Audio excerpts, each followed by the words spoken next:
Hello again, everybody, and welcome to another edition of the Florida Sire Stakes Spotlight Series. Track announcer Pete Aiello, joined by horse race insiders John Preachy. John, we're at the final leg of the 2016 Florida Sire Stakes. We have huge storylines coming in, both Cage and Delta Dawn and Three Rules looking for sweeps in their respective divisions. Yeah, and not only that, looking forward to it because it's 2 turns, so let's find out already. And, gee, the filly, post 13, ouch. Yeah, not a good draw for Cage and Delta Dawn. We'll talk about that momentarily. But this year in Florida, we have Florida Sire Stakes action for the 3-year-olds as well. And we'll start it there with race number 2 on the program. It starts the 50-cent early pick 4. First post time 12 noon, by the way, on Saturday afternoon. This is the Meadow Star division of the Florida Sire Stakes. We have just a field of 5 signed on in here. It's strictly a matchup between the pace setter Ballet Diva and the horse who's going for 3 in a row in our Kinsley Doll. You're right, and of those two, neither has gone a mile, and that's going to be the storyline here.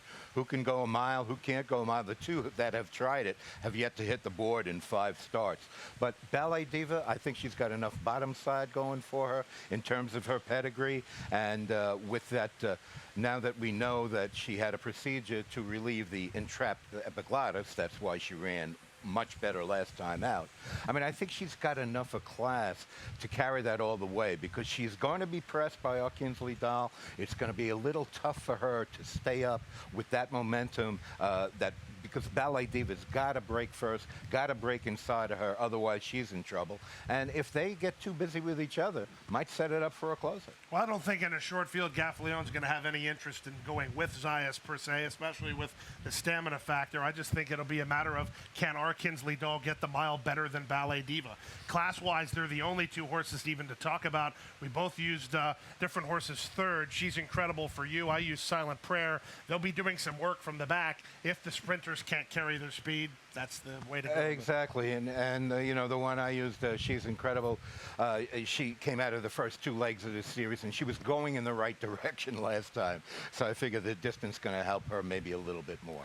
Well, those are the 3-year-old fillies. It's the Meadow Star division. Let's look at the 3-year-old boy division now. This is the $150,000 Foolish Pleasure. As you touched on, John, the 3-year-old races are at 1 mile. It's a different dynamic than the 2-year-old races, which will go 2 turns around a mile and a 16th.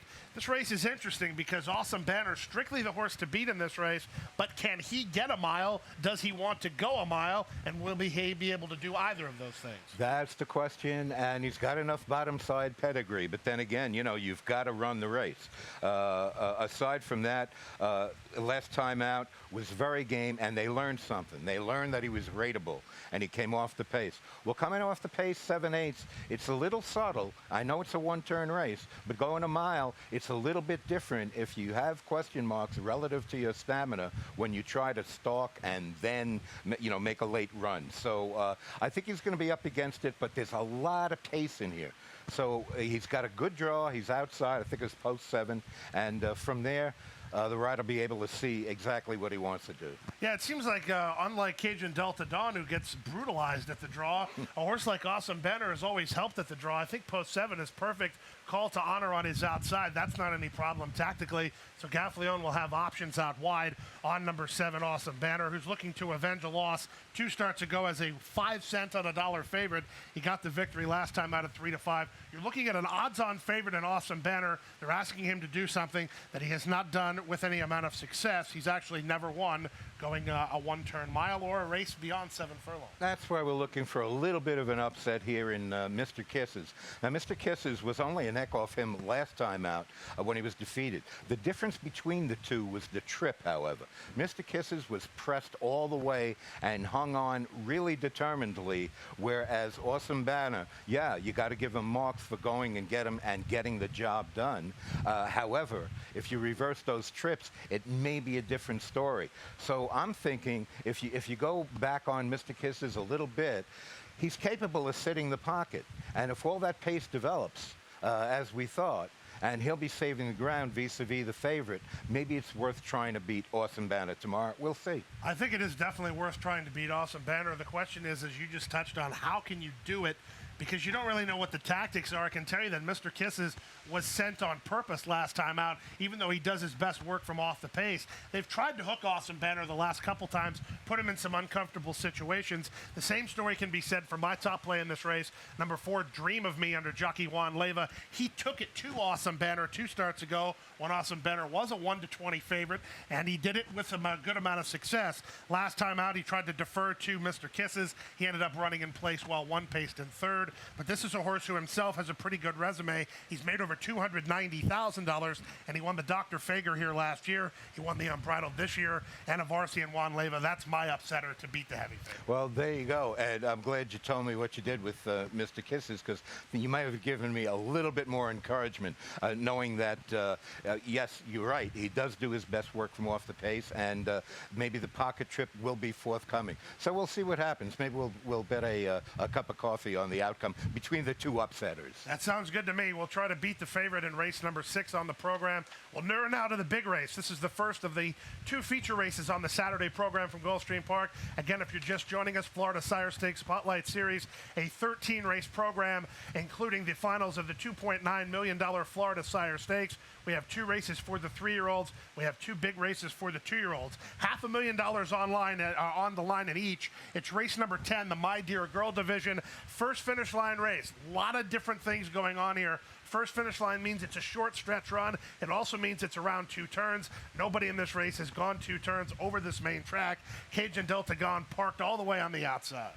Yeah, we talked about that. We touched on that earlier. That's the bad news. The good news may be the fact that it is the shorter stretch coming down here, and if she has to be used to get position and then take the lead, I think that's that short stretch finish line will help her out a little bit. Well, the thing about it is, it's great how we both we handicap differently, but with the same ideology.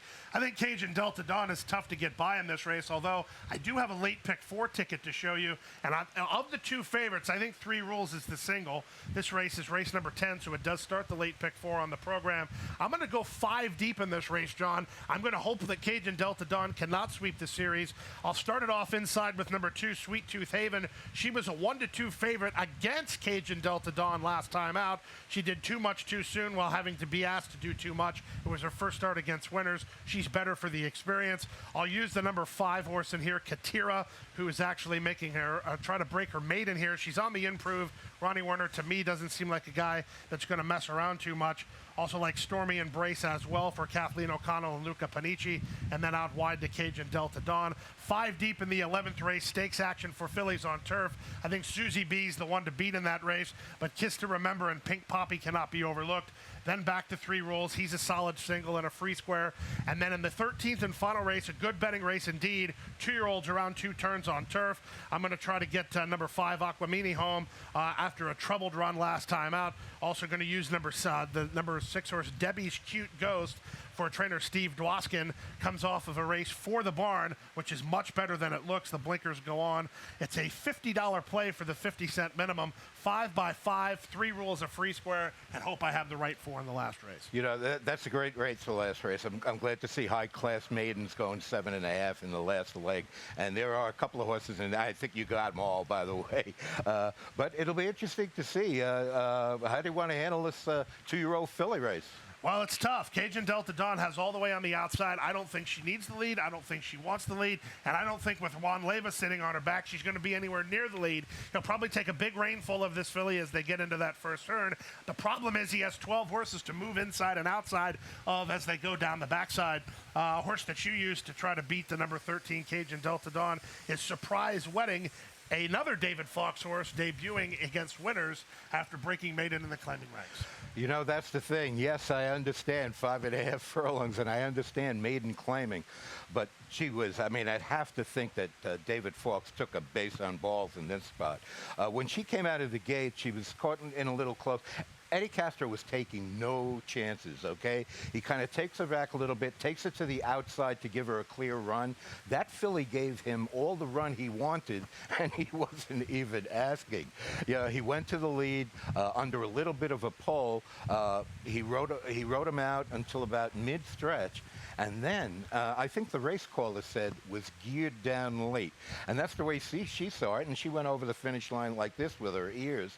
So who knows? I mean, you know, I know 7.5 to a mile in the 16th, and your spotting experience, but she won like she could be a real nice filly. Who knows? Well, the beautiful thing about the Florida Sire Stakes races is a lot of times we'll draw horses in from out of town. This year's a little bit of an exception to that. Cajun Delta Dawn and 3 Rules. Cajun Delta Dawn didn't scare him away. I think 3 Rules did. You don't want to get on a van for $500,000 and run up against 3 Rules. But we have 2 Invaders to take on Cajun Delta Dawn. The first of which from West Virginia, the number 1 horse in this race, Larry and Pearl's Lucy, will cue her last race. It was her only race. She debuted at Mountaineer Park in Chester, West Virginia. She was almost 5-1 in that particular race because the heavy favorite was a horse named Dave's Texas Lady, who was on the engine in that particular race. But Larry and Pearl's Lucy actually is going to take charge, turning for home, and draw away for an easy victory.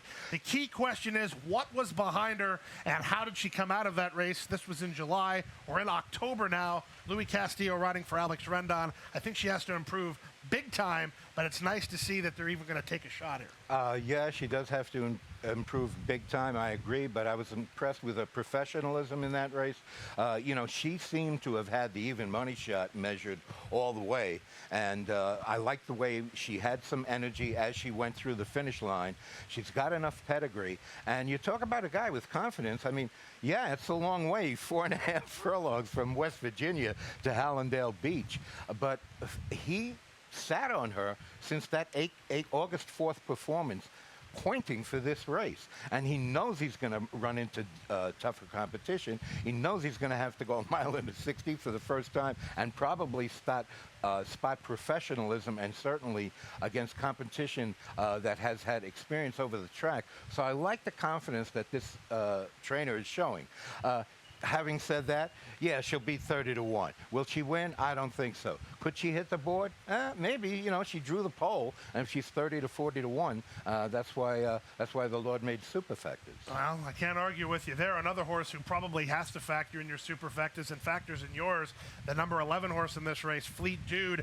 The last time we saw trainer Brad Cox in South Florida, he was coming here to win the Princess Rooney with spelling again. He doesn't come for no reason, and he's also a guy that's not afraid to take shots. That's true, but at the same time, he's not putting a horse on the van from Shelbyville, Indiana, outside of Indianapolis to South Florida just for the frequent flyer miles. We're going to take a look now at Fleet Dude. Fleet Dude has done something that not a lot of horses in this race have done. She's won going 2 turns. It was on turf at Indiana Downs, as mentioned, in Shelbyville. Here's the thing about it. She was expected to win. She's in 4-5. She's in the 2-path through an opening half mile and 49 flat. Jockey Fernando de la Cruz, who's the leading rider up that way, had a kind of a tough spot there as they put her into between horses. She had to quicken. She got carried out. There were a lot of reasons where she was not going to kick on. I think she's dead beat here, let alone does she win by almost 5 lengths. De la Cruz straightens her up, and she finishes up like a very professional racehorse. She's by First Dude out of an Awesome Again mare. I don't think the trip will be a problem. The question is, what was behind her? The horses who will eventually finish 2nd and 3rd were both first-time starters. Peter, in terms of what was behind her, we don't know, but we can say that for a lot of the horses in here.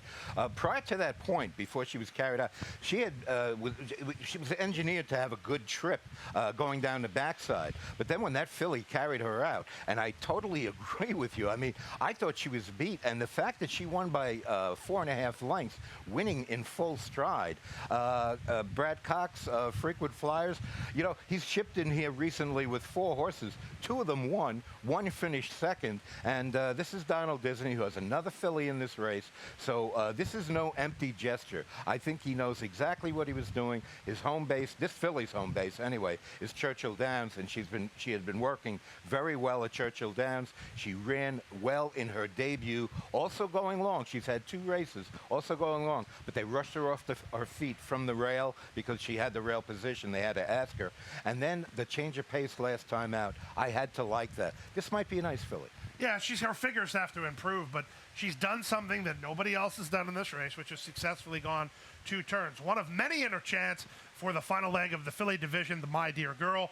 We'll turn now to the boy division, and this is all about 3 rules. We tried to come up with some sort of other storyline. We tried to come up with some sort of wrestling promotion where we could fill the contenders against the horse that already has the proven resume. But the reality of the situation is they're really going to have to improve. Barring something unforeseen, 3 rules is going to win this race. And the better question is, for me, not if he wins, how does he win, A, and B, how does he improve off of the performance on Saturday into the Breeders' Cup? Well, Jose Pinchin said that, the reason last time out where he may not have been as impressive as he was in prior starts was that the pace was very fast that he was chasing. He's right. He said, you go 44 in there. The pace is not going to be hot here. The horse has natural speed, has drawn the 2 posts. I mean, he has to play boss horse. Cornelio has to play boss horse here. And he's going to have to leave from the 2 posts just to make sure he gets clear, get off the fence, get him to relax a little bit. And it'll be interesting to see what happens from there.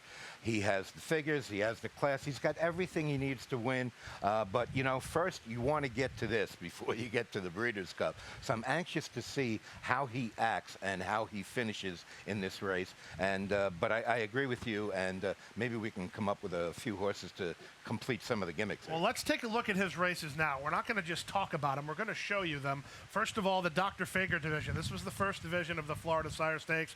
3 rules. As at this point, this race is already over. His second start of his career, he had to take dirt and tried to slip through on the rail and did so impressively. This race was no challenge for 3 rules. At this point, the race is long over. He made a big move on the outside through a 45-second half mile, and he's going to be geared down in 9-2. That was a stakes record in that particular performance, and Cornelio never even thought about asking him for his best work. He's trying to keep him interested. That's one thing that Cornelio Velasquez has done on 3 rules. It's tough when you're winning so easily and you're much the best. It's tough to teach a horse that he has to stay competitive. He's had nothing to compete against in his races. Certainly a very impressive performance in the first leg. That led to an even more impressive performance, in my view, in the second leg, as it was his first trip around 7 furlongs. Every time he's run, he's had to do something he's never done before. First it was to face winners, then it was to face stakes horses, then it was to go 6 furlongs, then it was to go 7 furlongs. But he gets 7 furlongs, no problem, in the affirmed division. He was geared down. He was 7 on top, turning for home. We'll show you that now. And he was expected to win. What's behind him? I don't really care, because what is he facing today that he's not faced before? Well, that's true. And here's a horse with excuses. I mean, 3 starts back, he had a foot issue, Pinchin said. He had a fever when he won his start prior, the one we showed before. And as far as this one is concerned, I was looking for him to finish a little bit better. I mean, the last 1/8 of a mile in 13.86. But, you run fast early, you can't run fast late. I understand that. But in any event, he comes out of here. He popped an abscess during this race, and he's still doing what he's doing now. You have to be impressed with his class and his heart. And as you said, I mean, of those 4 races on that pick 4 you looked at, I mean, he's the one you got to hang your hat on. Well, the thing about him that just for me is a lot of times in any race, whether it's a claiming race, a stakes race, or anywhere in between, you're always starting with the favorite and trying to find chinks in the armor where you can say, okay, I can beat the favorite and here's why. When I did that, I couldn't come up with any chinks. He can take dirt. He can go to the lead. He's faster than these other horses. He has nothing in his way except himself. The only way he loses is if he makes a mistake. Right. And that's a formidable position to be in. And well posted. I've got a horse that I would like the fans to take a look either on their computers or when they come out here on Saturday. Take a look at the video on Western Journey. Here's a horse. This is a Kathleen O'Connell horse, a horse that's coming out of a maiden claimer, only start. That was his debut, which he won. The good news is that was 7 furlongs. So 7 furlongs to 1 1/16. I like that fit. But what you want to look at when you see the trip is that this race was worth like 2 or 3, okay? He came out of there steadying. He was on the inside. The jock took him outside to get out in the clear. Then on the turn, he goes back to the inside to save a little ground. That's the way you want to ride around here. You want to ride the races inside out. And then when he comes out, On the turn, he makes his move, and he wears down a rival that had some experience on him, earned a very decent figure, an energy figure that we do for ourselves. And I like the fact that she probably, Kathleen O'Connell, probably had this race in mind. That was the reason for the spacing, which is about a month away, and also the 7 furlongs into the mile and the 16. So just something to look at. If you agree, fine. If you don't, that's good too. Well, yeah, I mean, the race that he comes out of, again, but there's just, I could play devil's advocate to your horses. You could play devil's advocate to mine. In the end, 3 Rules is the only horse that has no chinks in the armor. I mean, everybody does, including the 9, Mr. Pinocchio, who I think has a look here for trainer Pat Biancone. This horse is 1 going 2 turns. Nobody else in here has done that. He debuted on the turf going long. It's never easy to debut on the turf going long. It's never easy to debut going long, period. He did it from well off the speed under Carlos Oliveira. He did it against a decent field. It wasn't great, but it was better than some of the other horses' races that were exiting here. Rider switch today. They're fixing something that's not broken. I'm never a fan of that, but Patrick Biancone's resume does not need any introduction. Anybody who can win Breeders' Cup races can win Florida Sire Stakes races. Yeah, and you know, you talked about turf to dirt. Yeah, that's one angle, but if you want to give a horse experience around 2 turns, you don't have much of a choice around here with a 2-year-old. You got to run him 7.5 furlongs on the grass. So he got that 2-turn experience. He worked well enough on the dirt, and I think he was Patrick was a guy who also was pointing for this spot. It makes it very interesting.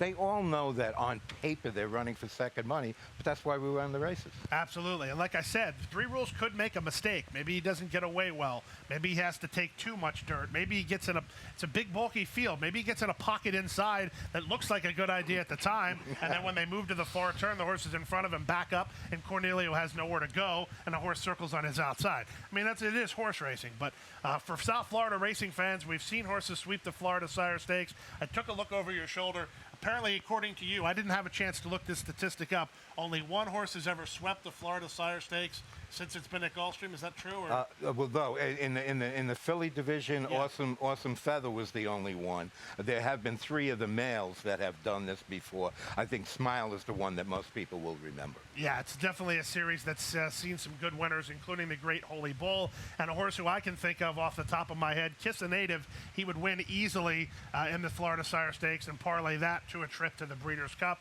That's definitely the move we're looking for with Jose Pinchin and our new 2-year-old superstar 3 Rules. It's all part of a 13-race program on a Saturday afternoon in South Florida. First post time is 12 noon. We also have beer, bourbon, and burgers going on throughout the afternoon. That's a great trifecta, capped off with great horse racing action, superfecta wagering, a late pick 4 with stakes galore, and some great racing action to enjoy. Bring money.